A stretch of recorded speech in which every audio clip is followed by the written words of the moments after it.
Result aside, pride in the performance.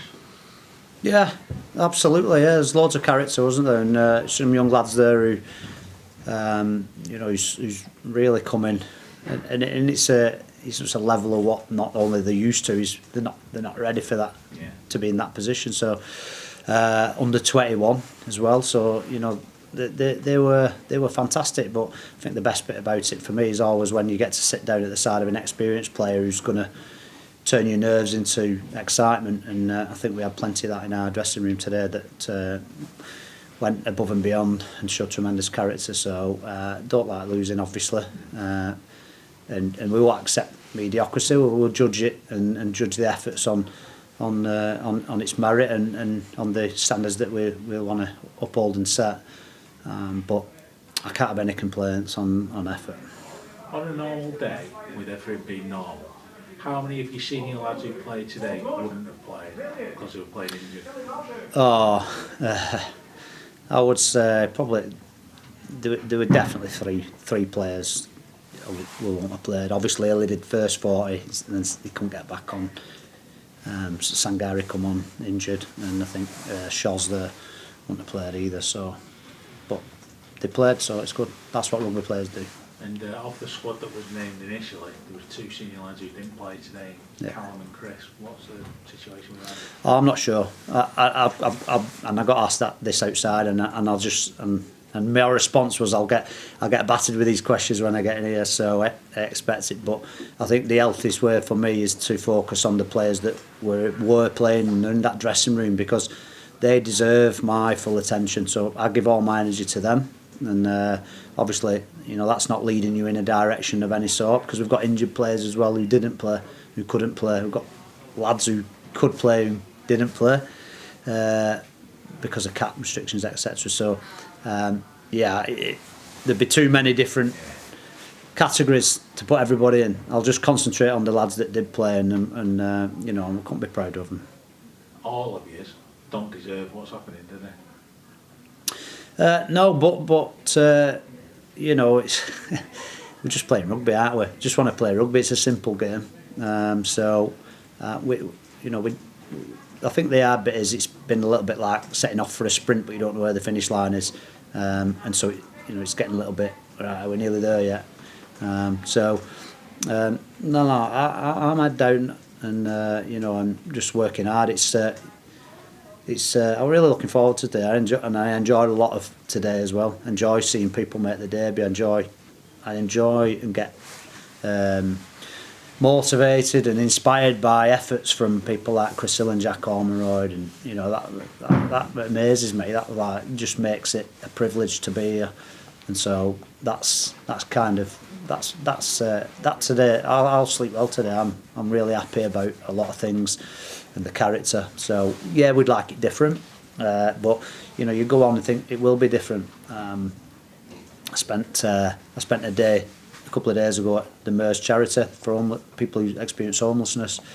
Listen to their story.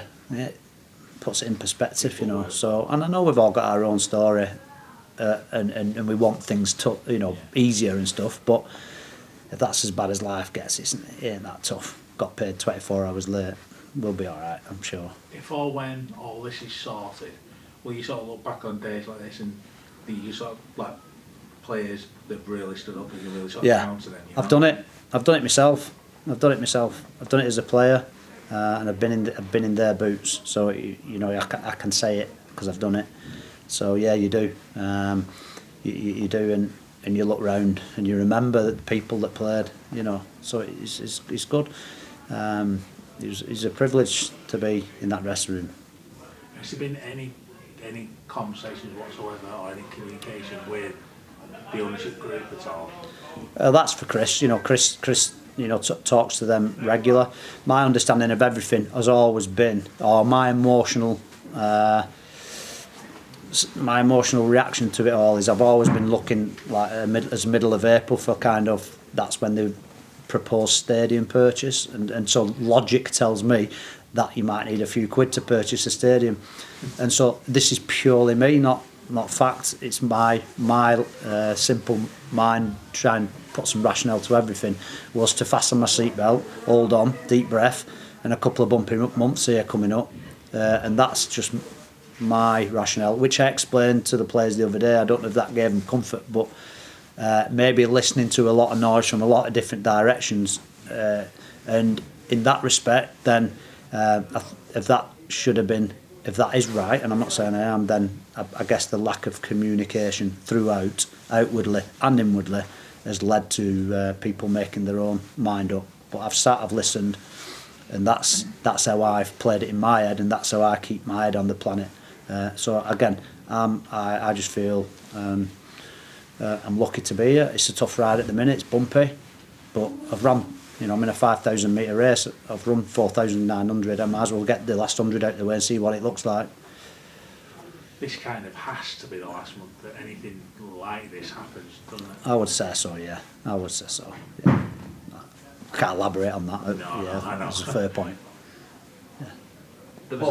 Sorry, go on, continue. Without naming certain players, because I understand that, are the players within your squad now that are at the end of the tether with what's gone on? I know you said it. I think they all are. Yeah, they all are. So, but, yeah. Obviously, there were some lads out there today who were playing the second game of the season. From what we understood, when they played that second game, they have to be given a pro contract, a Super League contract. Yeah, 18 grand minimum contract, and they can't ever play a minute because they've got jobs. So it just costs us about 80 grand. Work that one out. Your hands were obviously tied in that aspect. You had absolutely no choice, did you? No. They had to be under 21 to not count on the cap. So to put a player in, you had to be under 21. But if they've played already, and you can't put a trialist in who's not played, so you're forced to add 80 grand to your wage bill effectively. I've asked you the question a few times, but how many times did this week your squad change? Yeah, we were really looking forward to the game. Actually, we prepped really hard for it and really good, and then it just took a turn, didn't it? Like back end of the week, so that was a challenge. But we were never going to not play the game. Simple as that. On a more positive note, I guess the one with the fans at the end there, that's what it's all about for those young lads in particular, isn't it? Yeah, it's all about winning. It's what it's all about. And so the important bit is that, we're vulnerable and busted as a group because we're facing extreme challenges, obviously, from all different directions. But, resilience and fortitude, really tests your character, doesn't it, this one? So we'll come through it at some point, I'm sure, and we'll be patched up, and then we'll start to go again and start to look how we can make an impact on the competition. And we've got a really good game coming up against Catalan next week, so we're looking forward to that. As you sit here now, do you know the plan for Catalans? Is everything sorted in terms of getting over there? Oh yeah, flights are booked, we'll be there, and we'll have some players coming back from injury who are already in the cap, so we'll be a little bit healthier as well in them stakes. Just on the three that can't play, even though because of the cap. There's four actually, because Jamie Pye's on loan at Barrow as well. Oh, right, We're not allowed to play him. So, has there been any talk or possibility at all of getting them in, or will We've asked and asked. Yeah, we have to lose a player first, but you've got to understand, just for simplicity, I'll throw a number at you. If someone's worth 100 grand on a wage, because they're a quarter of the way through, you take a quarter of the wage off for cap value. So now they're only worth around 75 grand. So you only create 70 grand's worth of space, but the player you put in counts as full cap. Right. So the longer it goes, the tighter it gets. So there's a lot. You get a headache, I'll tell you if I keep going, but it's challenging.